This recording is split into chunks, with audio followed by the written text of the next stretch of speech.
Hi everybody and welcome to today's Art of Procurement podcast. I'm Philip Eidson, the founder and managing director of Art of Procurement. And today's podcast is part of a special 2-week series. It's our second annual sponsored Startup and Growth series, where we aim to shine a light on the early stage and growth companies who are changing the way that leading procurement teams are driving outcomes that truly align with corporate objectives. And we'll ask an entrepreneur from 7 different companies questions about what gap in the market that their solution addresses, how they differentiate, and what their tools look like in action. It's a great way for you to get to know those who are leading the way. And in today's episode, I speak with Simon Geale of Suppleye. And I started by asking Simon to introduce himself and Suppleye. Suppleye is basically a supplier insights platform. But it's not your traditional supplier insights platform. It's not like a D&B or a risk methods. We basically focus on media monitoring and sentiment analysis.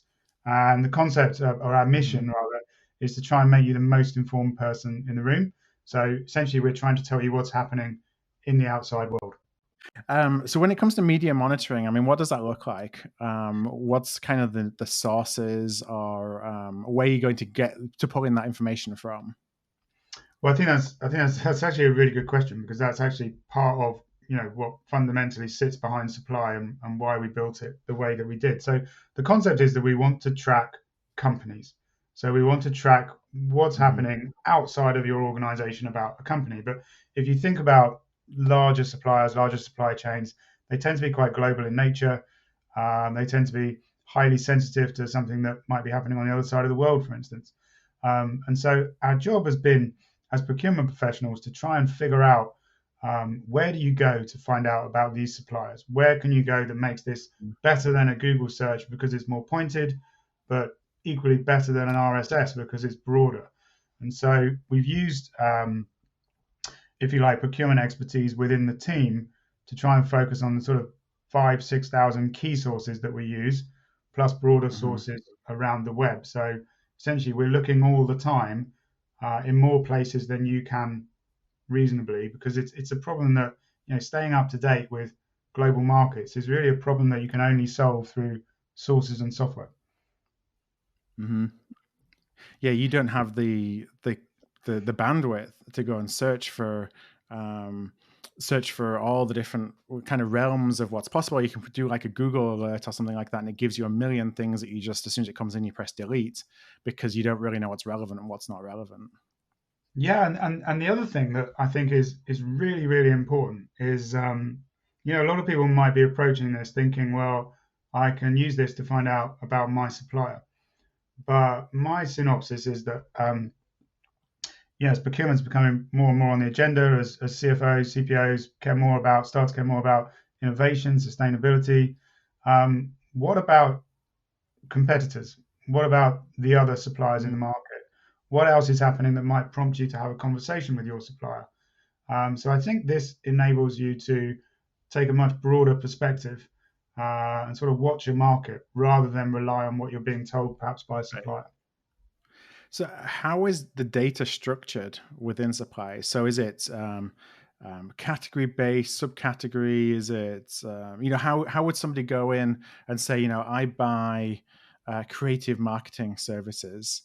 How do I find out about what's going on in that category? Or am I going in and saying, I buy from supplier X, and so I'm going to keep a look on what's happening with that single individual supplier? Yes, there's a little bit of both. And actually, as part of what we do in Suppleye is we try and profile what our ideal user would do. So essentially, there's 2 ways of looking at it. One way is by supplier. So we've put 3,000 suppliers into the platform for free. So people can go in, browse those suppliers and receive notifications, read the news, look at the sentiment, et cetera, and that's there. And they're mainly suppliers that we think are common, let's say, because we want them to be as useful as possible. So that's one way in. You can go in, you can favorite a supplier and receive updates. Just to jump in, you have access to a lot of data, obviously, from what you do on the Proxima side of the business and from a consulting and spend analysis to know who those suppliers are. You know who people are using, the most common suppliers across category. Yeah. And I'd say 80% of the suppliers in the platform today have come from that knowledge, and the remaining 20% have been specifically requested by beta users. And they're perhaps more niche in nature. So you've got that supplier angle, and every supplier has their own page. You can go and look at it. You can receive email updates, etc., etc. And then there's a category angle as well, which is something we've just started. So the synopsis here is that there may be interesting things happening within a category or within a supply chain, which perhaps doesn't merit its own page. Perhaps you bring together different analyst sources, different trade sources, rather than focusing on true supplier news. And so in those instances, we have a number free. We also offer sort of more premium bespoke feeds around those as well. Yeah. Anything from sort of common indirects through to during the pandemic, for instance, we've been tracking refrigeration, blood supply, logistics, things like that. So when somebody comes in and they sets up a feed for the first time, a user comes into the tool for the very first time, like how should they expect to interact with it? How the reason I ask that is sometimes, from a technology perspective, we go in and perhaps have different expectations of what we're going to find versus what you do find, and because you don't necessarily know how to use it and use the information. So how do you kind of, when people are onboarded for the first time, kind of recommend that they get the most out of Supply? Yeah, so if I was recommending this for the first time, I'd say come in, have a look, find your supplier, and I hope they're there, and favorite them. So when you do that, you're going to receive all of the news that we find about your supplier. And when I say the news that we find, what I really mean is the news that we curate. So we take a few thousand stories in every week. About 20% of those make it onto the platform as curated news because we filter for you. So you put your supplier on.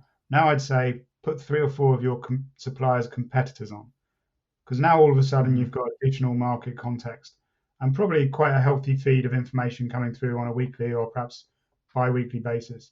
The third thing I'd say is then follow the category, and then all of a sudden you've got us searching for information about your supplier, their 4 key competitors, and the category in which they operate, and we're doing that on your behalf. The final thing I'd tell you to do is then go and tell a friend to come and join Supply, because that sort of completes our perfect user journey. Yeah, and that brings in the intelligence from kind of the community intelligence that adds to what you've got in there already, is how people are using it, who they're finding, who they're looking for, so that I imagine that builds on kind of the data set that you already have inside the platform. Yeah, that's true. And I think there's also a really interesting offering for the user as well, that when I look at other platforms, when I look at other news feeds, because we're not unique in that sense. What makes us unique is that we've put a procurement lens on it. So we've tried to think about, what does a commercial professional search for? What do they want to know? What's useful? What's not? But then the second thing that I think takes us away from a lot of offerings in the market is we're not just focused on risk, because I think there is a big focus on risk at the moment, and rightly so. But I would say that when you walk into a room with a stakeholder or your boss or your peers, wouldn't it be great if you can tell them 3 things that they don't know? Wouldn't it be great if you could tell them something about innovation, or a new innovation that's coming in a category or with your supplier, or how a big change in leadership is perhaps going to affect the direction that they take, or who's winning and losing on sustainability? Because those are the sorts of things that we're looking at. We tag by 8 different tags. That's risk, sustainability, innovation, M&A, etc., etc. We're trying to give you a broader context than just there's been an incident somewhere and it may affect your supply chain. I think if I return to our mission, which is to make you the most informed person in the room. Now, obviously that's a pretty bold claim, but the concept is that now we've got a seat at the table, we've got to have something to say. Yeah. And if we want to take ourselves away as procurement professionals from being known for the process, we have to talk about something other than the process. We have to get ourselves into a space that's interesting for the person across the table from us, to build rapport and create trust. And having spent roughly half of my career working with sales teams, even though I'm a procurement professional at heart, I can promise you that a sales professional would never enter a meeting with a prospective customer without having done their research, because there's a clear and direct consequence that they'll never be invited back.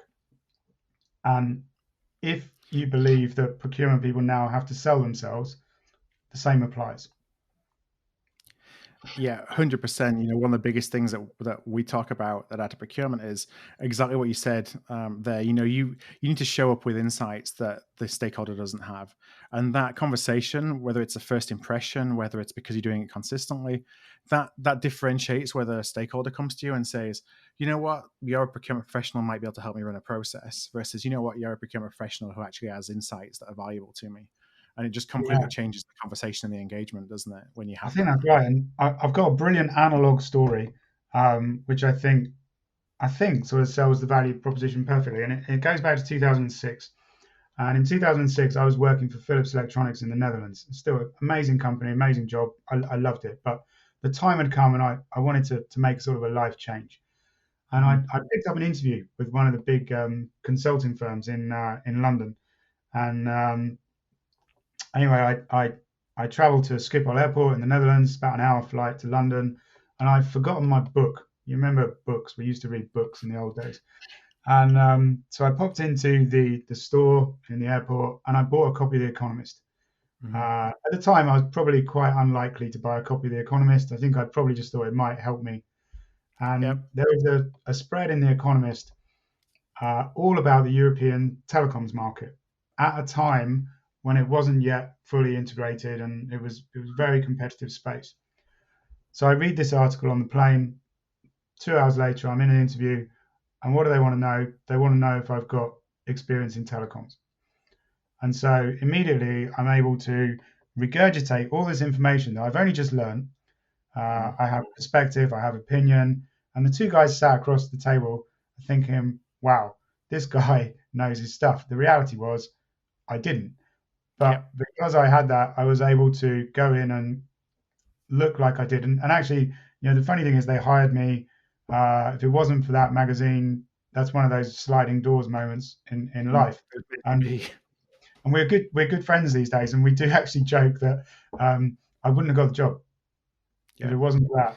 I wouldn't have got the job, and that's the difference that I think being prepared and charged with information can make to you and your career, which is I feel so passionately about that on an individual to individual basis. Mhm. Yeah, I mean, you show up with it's less like sitting in the room with your stakeholder saying, "Okay, how can I help you?" and being told, versus showing up and saying, this is all the information and insights, and I think this is what it means. Let's talk about what impact that could have for you. Yeah, and I don't know if you've ever heard the Henry Ford analogy when he says if I ask people what they want, they'll tell me faster horses. And Hmm. there's a challenge, isn't there, that if you go in and you ask someone, "What do you want? What can I do for you?" They'll project onto you their image of what you can do for them. And the challenge for all of us in procurement is to break out of that and over deliver, tell them something they don't know. And I think that's whether or not you become a supply user or almost doesn't matter in that sense. Just break out, go and figure out how to tell people things they don't know. Hmm. So, in terms of if listeners are listening to this and they think this sounds like something that's of interest to them, and they'd like to join to look up their suppliers, look up their categories, where would you direct them? What's the best thing for them to do? Okay, so go to www.suppleye.com. Now that's SUPPLEYE. So supple and then I. And you can create a free account there. So as I say, you can go on and you can Yeah. use 3,000 suppliers for free. Have a look. If there's things that aren't there, tell us. We're right at the start of this journey. We're 2 weeks in, and we're on a Hmm. journey to contextual perfection. So jump on the bus and get in touch. Right. Well, what I'll do is I'll include a link as well to the URL in the show notes for today's episode. So the episode's going to be at artofprocurement.com/podcast. You're going to find all the episodes from the startup series there. And there'll be a link to go and create your own profile. So Simon, thank you very much for sharing a little bit more about Suppleye. I think it's solving a pain that we all have in procurement, but also an opportunity to make us all more informed, so we can have those deeper, more meaningful conversations with our stakeholders. So thanks Bill. for joining me today. Cheers. Thank you. Thank you. Thanks for tuning in to this special Startup and Growth series. To listen to the entire series and for the show notes page that accompanies each episode, please go to artofprocurement.com/startup series. That's artofprocurement.com/startup